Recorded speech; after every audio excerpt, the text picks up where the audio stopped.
ကိုကြီးပေါ်လာတော့အဲ့ဒီမှာစစ်ကြတယ်ဒါဒီဘလို့ဖြစ်တယ်လဲဟာသူ့ရဲ့သီလစင်ကြယ်ပါတယ်ကုမာရကတ္တပလို့ခေါ်တဲ့မထေရမပေါ်ဘူးတယ်မြတ်စွာဘုရားလက်ထက်ကစံကြယ်တဲ့တရားဟောတဲ့နေရာမှာတော့ဣတရက်ရတဲ့မထေပေါ့အဲ့ဒီမထေကသူ့အမေကအံ့ဩစရာတိတတ်တဲ့အရွယ်ကစပြီးတော့ဘိက္ခုနီဝတ်ချင်စိတ်ပေါက်တာငယ်ငယ်လေး9နှစ်10နှစ်ကလေးအမေတို့ဖေတို့ကျမဘိက္ခုနီဝတ်ချင်တယ်ဝတ်ပေးမိဘနှစ်ပါးသဘောမတူဝတ်မပေး18 19 20လောက်ရောက်တော့သူတို့သဘောတူတဲ့ကောင်လေးနဲ့ကလေးမလေးပေးသားလိုက်တယ်အိမ်အောင်ကြပြီးတော့လေဒီကလေးမလေးကတခါသူ့မျိုးသားကိုဘိက္ခုနီမှာဝတ်ချင်တယ်ဝတ်ခွင့်ပြုပါဒါပဲထပ်တောင်းမိဘအိမ်မနေရလို့မျိုးသားနောက်တော့မျိုးသားလည်းဒါပဲထပ်တောင်းမျိုးသားကပြိဿရဲ့2 လ 3 လလောက်ပေါင်းပြီးတော့ gain သူကမှဘိက္ခုနီမှာဝတ်ချင်တယ်ဆိုတော့ခွင့်ပြုလိုက်တာခွင့်ပြုလိုက်တော့ပြိဿသွားပို့တဲ့เจ้าကဘသူเจ้าဖြစ်တယ်လဲမေးဒေဝရက်เจ้าဖြစ်တာဒေဝရက်เจ้าဖြစ်တော့ဒီကလေးမလေးကနားမလဲဘူးဘိက္ခုနီမှာဝတ်ရပြီးရောဆိုပြီးတော့ထွက်လာခဲ့တာနည်းနည်းလေးနားတဲ့တမျိုးဖြစ်ရင်သီးခံဒေဝရက်เจ้าရောက်မှသူ့မျိုးသားနဲ့တူတူနေခဲ့တဲ့ဇာလန်းကအဲ့ဒီမှာပေါ်တာ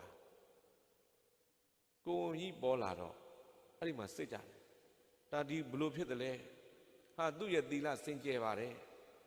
သူ့သီလစင်ကြယ်ချောင်းပဲသူပြောနိုင်တယ်ကျန်တာသူမပြောတတ်ဘူးအဲ့ဒါနဲ့ဒေဝရက်အဖွဲ့ကနှင်ထုတ်တာနှင်ထုတ်လိုက်တော့ပြိဿငါရီမှတ်လာတာဒီဒေဝရက်ကိုအာယုံပြုရီမှတ်မှလာတာမဟုတ်ဘူးငါဖယားကိုအာယုံပြုပြီးလာခဲ့တာ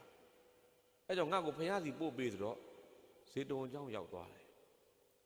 ဇေတဝန်เจ้าရောက်တော့မြတ်စွာဘုရားကသူ့အကြောင်းကောင်းကောင်းသိတယ်သိတော်လည်းပဲအခြားပုဂ္ဂိုလ်တွေတန်တရားကင်းအောင်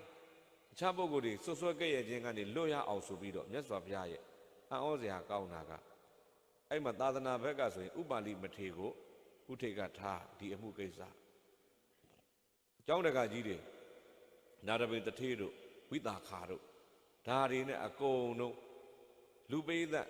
4 ပါးပိသတ်4 ပါးရဲ့အလယ်မှာဒီကလေးမကိုစစ်ခိုင်းတယ်ဒီဘိက္ခုနီမစစ်လိုက်တဲ့ခါကျတော့ပြိဿအဲ့ဒီမှာသူတို့နီးသူတို့ဟန်နဲ့စစ်လိုက်တဲ့ခါကျတော့ပေါ်လာတယ်သူသင်္ကန်းဝတ်တဲ့ရက်ကဘယ်ရဲ့လဲသူမျိုးသားနဲ့နေခဲ့တာဘယ်ရဲ့လဲအကုန်တွက်လိုက်တဲ့ခါသူ့ရဲ့သီလစင်ကြယ်တာမှန်ပါတယ်ဆိုတာအဲ့ဒီမှာဖြေထွက်သွားတာဖြေထွက်သွားတော့ပြိဿအဲ့ဒီမျိုးသမီးဘိက္ခုနီမဘဝနဲ့သားလေးဖွာတော့ကောသလဘုရင်အဲ့ဒီနန်းတော်ကနေကြောင်းရှိရဖြတ်လျှောက်တဲ့ချိန်မှာကလေးဆန်ကြားတော့ကလေးနဲ့ဘိက္ခုနီမနဲ့မသိတော့ဘူးပေးဆိုကလေးလေးခေါ်ပြီးနန်းတော်ခေါ်မွေးဘယင်ကမွေးသားတော့နာမည်ကကတ္တပဘယင်ကနေမွေးသားတော့ကုမာရကတ္တပဒီလိုဖြစ်တာ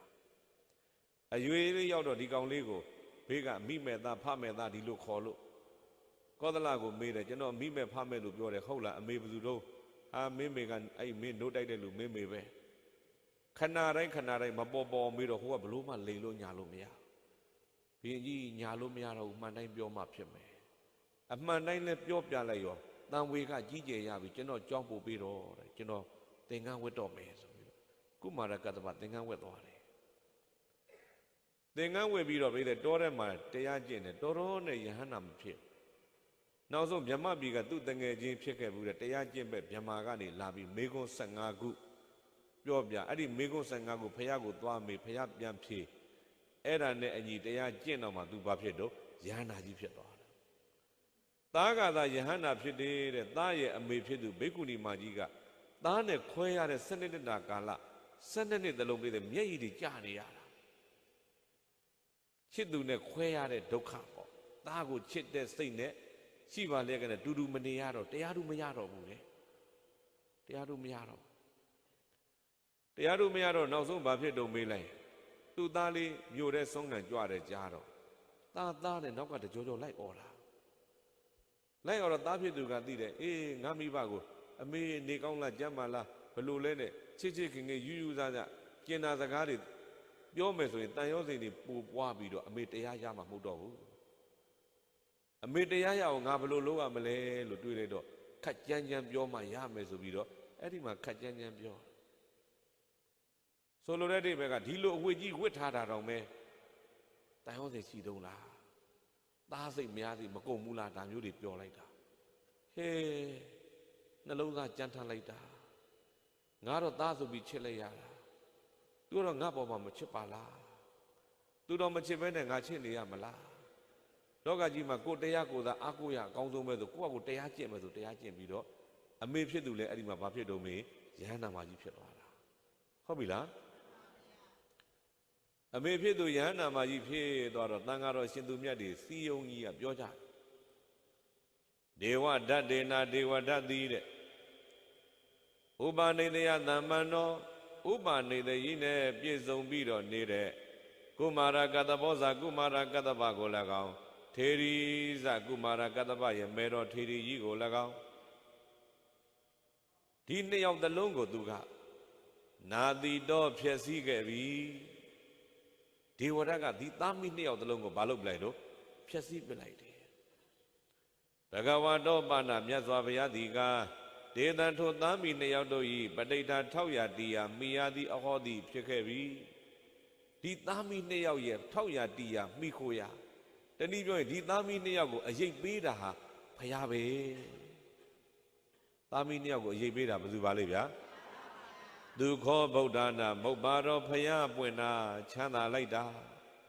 တနည်းပြောရင်ပြိဿရဲ့ဘုရားအရေးကချမ်းသာလိုက်တာ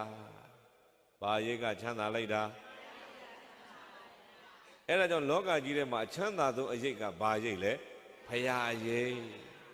ဟုတ်လားအခုဘဝအေးယုံနေမဟုတ်ဘူးတန်ត្រာအတွက်ပါမပါဘူးလားပါတယ်အဲ့ဒါကြောင့်ပြိဿအရေး5မျိုးထဲမှာဘယ်အရေးအအေးဆုံးလဲဗုဒ္ဓအရေးကအအေးဆုံးဟုတ်ပြီလား